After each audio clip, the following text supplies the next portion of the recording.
Hey, what's up, guys? Coach Mac, playfastfootball.blogspot.com. Hope you're all getting ready for a great Thanksgiving holiday. For those that are still practicing and getting ready to play, God bless you. Good luck this week. For those of you who are who've been knocked out and now you're in that off-season kind of mode of where to begin and what to do next, and self-scout analysis, what to change, what do I like, what do I not like. God bless you too, because that's a great time of year for everybody. We'd all love to be playing, but unfortunately everybody's season has to end on a loss unless you're the state champ. So once that season ends on a loss, you got to get back to the grind and kind of figure out what it is that you want to do and what you're trying to do. Today we're just going to do a short video on something that I think we're all faced with, and had a couple comments on one of my last offensive blogs with guys that asked, "Hey coach, can you talk to us about using a smaller quarterback?" And you know, in high school football, you're going to be faced with a task of playing the cards that you're dealt and having to play some kids sometimes that don't necessarily fit the role of what you think football would be or what you think that position would be. And quarterback, a lot of times in high school football, is one of those. You know, I mean, I have been in 20 years of football. My quarterbacks have probably been 5'10 to 5'11 average. I think the biggest one might have been 6'3.5". All right, but that was a rarity for me. I had one that was 6'1", a couple maybe that were right around 6 foot. But for the most part, for me, my quarterbacks have all been 5'10, 5'11 guys. And in high school, you're going to be faced with that dilemma all the time, where you have to play a quarterback that is not the 6'3" kid that everybody wants to recruit.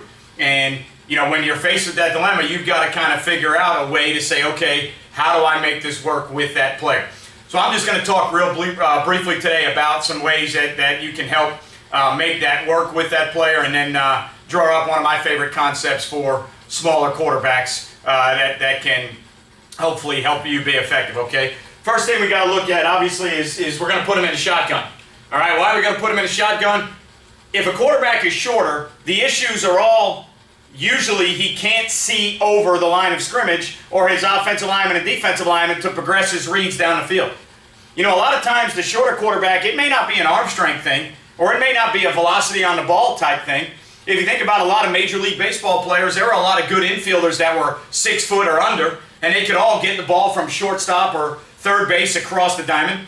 All right, a lot of shortstops, you know, before today's culture and you know, today's anomaly of guys that are 6'1", 6'2" freak athletes, you know, a lot of shortstops used to be 5'9", 5'10" guys, and they had great arm strength.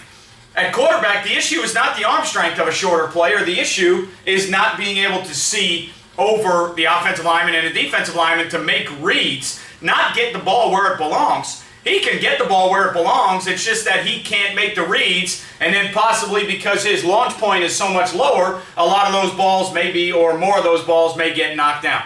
All right, so the first thing we're going to do is we're going to start him off into shotgun. We're going to back him up away from all that traffic. He's going to be heels at 5 yards. We're going to move him back away from all that traffic so that he can have some room to help him see some things and to help get away from, all right, some of those taller guys that are making things an issue when he's under center. All right. Second thing we're going to do is we're going to use a bunch of quick game. All right. By using quick game, we can keep the ball out on the perimeter, and we can keep his throws, all right, where they are simple throws out on the perimeter, where hopefully less balls will be batted down because his launch point is so low, and then defensive linemen are so much taller. Offensive linemen got to help us. We got to cut sometimes. We got to knock some guys down. But by throwing a lot of quick game principles, we can keep the ball and the throws out, all right, on the perimeter when we're throwing hitches and outcuts and fades and even slants. Those balls won't progress to the middle of the field as much, so that it'll help our quarterback with his vision and his reads. If we're asking him to read the perimeter, I'm asking him to get his eyes and his helmet out somewhere away from the line of scrimmage. That'll help his reads, okay? If I'm asking him to throw the ball out there, then there's less traffic and bodies to throw into and less throwing windows to find at 5'9", all right, as a quarterback when you're throwing the ball quick out to the perimeter and not trying to throw the ball over the middle of the field, okay? So quick game should be part of everybody's passing game, but for a shorter quarterback, it's where we're going to make a mainstay. We're going to kind of live and die by quick game stuff a lot of the times because of where we want to throw the ball with the reads he makes, okay? Change the launch point, all right? Don't keep the kid in the pocket the whole time if he's not your pocket quarterback. If he's 5'9", he's going to have trouble, even in the shotgun, he's going to have trouble seeing from the pocket. Change the launch point. Sprint out, bootlegs, waggles. Move him around and change the launch point. Now, changing the launch point is important for any quarterback because you'd like to change how they pressure, and they have to understand how they want to pressure, knowing that the launch point is going to move, and can they dial up certain blitzes, or when they dial those blitzes up, are those blitzes sound if the launch point moves or if the quarterback is able to get out of the pocket.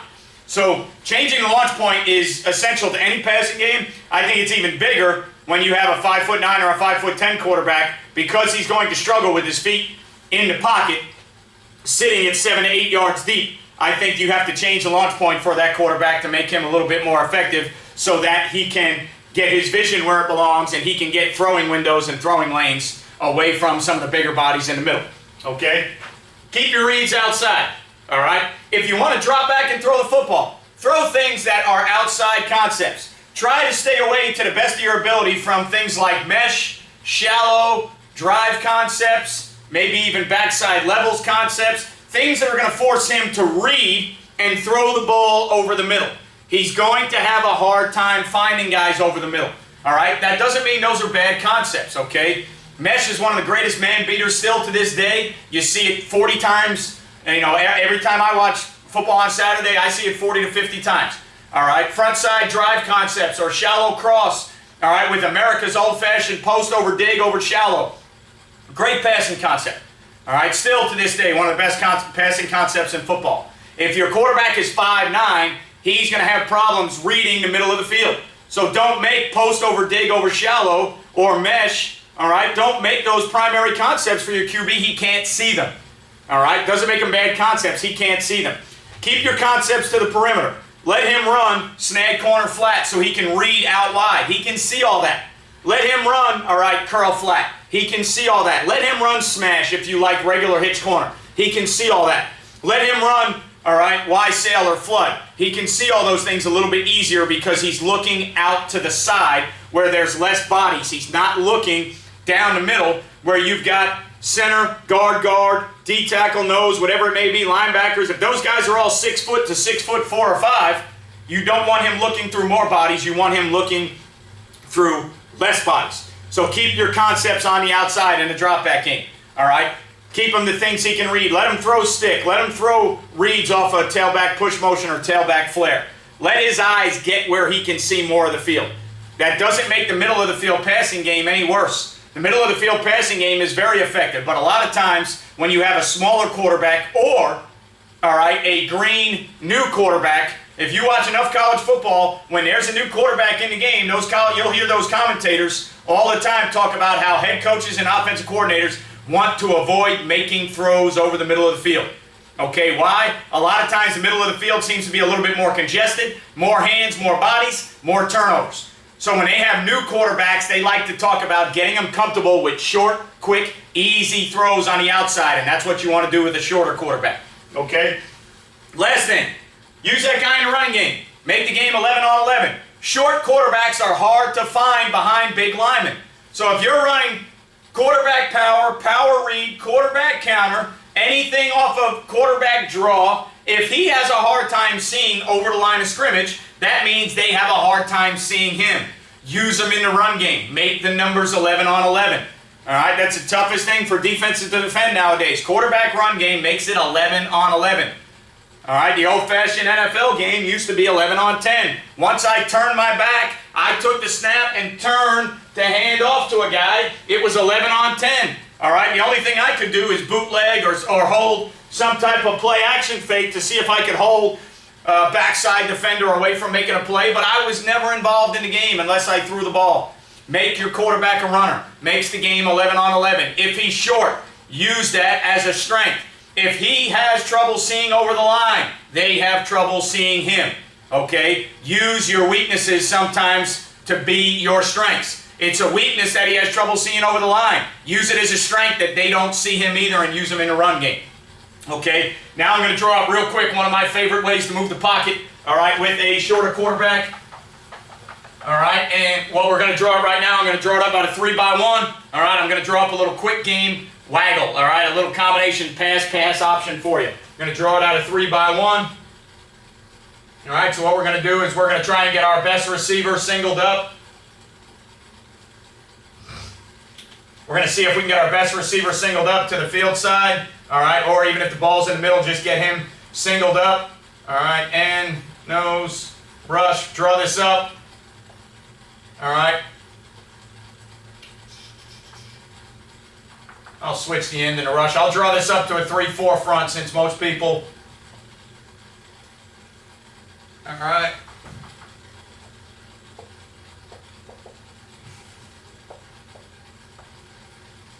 Since most of the time we draw everything to even, and most people think even or being even is, or drawing things to even is more comfortable, we'll draw it up to an odd front. Great play versus an odd front or anything because they can bring guys from wherever they want. We feel good. We feel like we're going to have it protected. All right, what we're going to do, all right, is we are going to throw quick hitch to the single. Okay? So our single is going to run a quick 5-step pitch, 3 big, 2 little. All right, our quarterback is going to punch one. So our quarterback is going to take the snap, punch with his off foot or his non-plant foot. Punch one, all right, and be ready to throw the ball. Have the football up in position to throw. All right, that's our quick game mechanics. We punch one. We don't just go right into, if you want to call it a rocker step, or whatever terminology you want to use. I call it a punch step or a short punch. We don't go straight into our plant foot. We short punch, all right, and then we drive to our plant foot. All right, so we're going to short punch, drive, 1 step, quick hitch. Our offensive line is going to slide the protection full to the side of the hitch. So we are going to full slide to the side of the hitch. Our running back is going to protect away from the slide. And the key point here is the running back is going to try and get his helmet to the outside of that defender. When we're running quick game, we want the running back to have his helmet inside of that defender. When we go quick game waggle as a pass option, we want that running back's helmet outside. The reason for that is we want to secure the quarterback on the waggle. If his helmet is outside and we throw the hitch, we'll get that throw off. All right, so if his helmet is outside and he gets a body on that on that defensive end, and we throw the hitch, that ball will be gone. All right, normally in our normal quick game rules, we want helmet inside because we want that pocket to be as safe and secure as possible. When it's hitch into waggle, now, all right, we got to kind of hedge between both, so we need the quick game to be solid, but we also need the waggle to be solid. So now we tell him to put his helmet on the outside, get thick with his body with his helmet on the outside so that if it is quick game, we have enough time to throw the hitch. But if it converts into waggle, now that it's converted into waggle, now we've got our running back's helmet outside the edge so the quarterback can get the perimeter. All right, on the front side, we're going to run a 3-level flood. So we're going to run a return route. All right, by this number 1, he's going to come in here like he's running snag. Then he's going to return to the flat at about 3 yards depth. All right, number 2 is going to run a corner route. Number 3 is going to run the 10-yard out or crease route to make it a flood concept. Quarterback is going to punch 1. All right, if he gets the hitch, he takes the throw all day. All right, this is also a great concept to use, all right, in a speed ball up-tempo fashion. You could call this play over and over and over again. If they continue to give you the hitch to the single receiver, continue to throw it, all right, over and over again. As soon as they change the coverage. So the first coverage I've got drawn up is a coverage where it is a stress solo coverage where they're going to play palms on 1 and 2. Weak safety is going to come over to pull 3 vertical, which is going to force them to play man to the single side, okay? If it's a 3-14, that jack may be coming off the edge. Maybe the will will come and the jack will drop, all right? The will coming and the jack dropping is one of the only things that might give you an issue throwing the hitch, but if you get man-to-man coverage, you throw the hitch every single time until they take it away. If they want to come up and press it, convert the hitch to a fade, throw it every time until they take it away, okay? Or if they come up and press, you just go right to the waggle. That depends on your players, all right? If you were to convert the hitch to fade, that means you're going to throw it every time. Don't make it a pass option.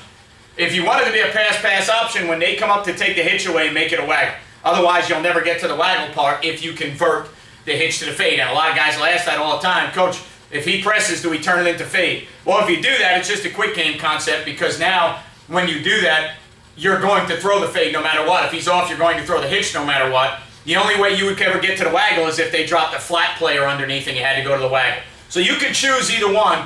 All right, I'm going to choose to throw hitch only, and when they take the hitch away with press coverage, I'm going to go to the waggle because I want it to be a pass option. Okay, so if this was the coverage, I would stay with the hitch a bunch. If you ever get any type of coverage where they can bracket the backside, all right, to where maybe they can sit, all right, with some type of 3-over-3 concept where they can now bracket the backside and drop a weak safety down or a corner down and play it as a half concept, all right, which you may see into the boundary a lot more often, all right, and in a college game you'll see more squat corner, weak safety off the half, and now they'll physically press and impede that.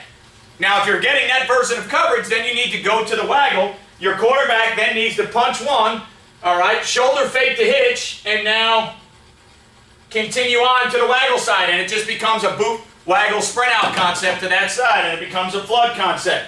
All right, short underneath flat route, crease or 10-yard out over the top, corner over the top. Nothing different than a flood concept, deep, intermediate, flat. All right, so you can run this out of 2x2, you can run it out of 3x1. I love it out of 3x1, making it a true flood concept, and I love getting my best receiver singled up. Okay, so those are just a couple ideas of how to utilize a undersized, smaller quarterback. It's high school football. Every year you're going to deal with it. You're going to have a kid occasionally that's 5'10", 5'11". Play to his strengths, don't play to his weaknesses. You can throw pocket passes, just keep your reads outside. All right, make sure that you are doing things to make that kid successful. 5'11" doesn't make him a bad player. It may make him less of a quarterback recruit in college, but it doesn't make him a bad player. I've won a bunch of games with a bunch of real good 5'11" quarterbacks. You can play good football with 5'11" quarterbacks. The key to that is you've got to let him play good football. Don't make him do things that he's not good at. All right? As always, guys, you won't play well until you play fast. Happy Thanksgiving. See you next time.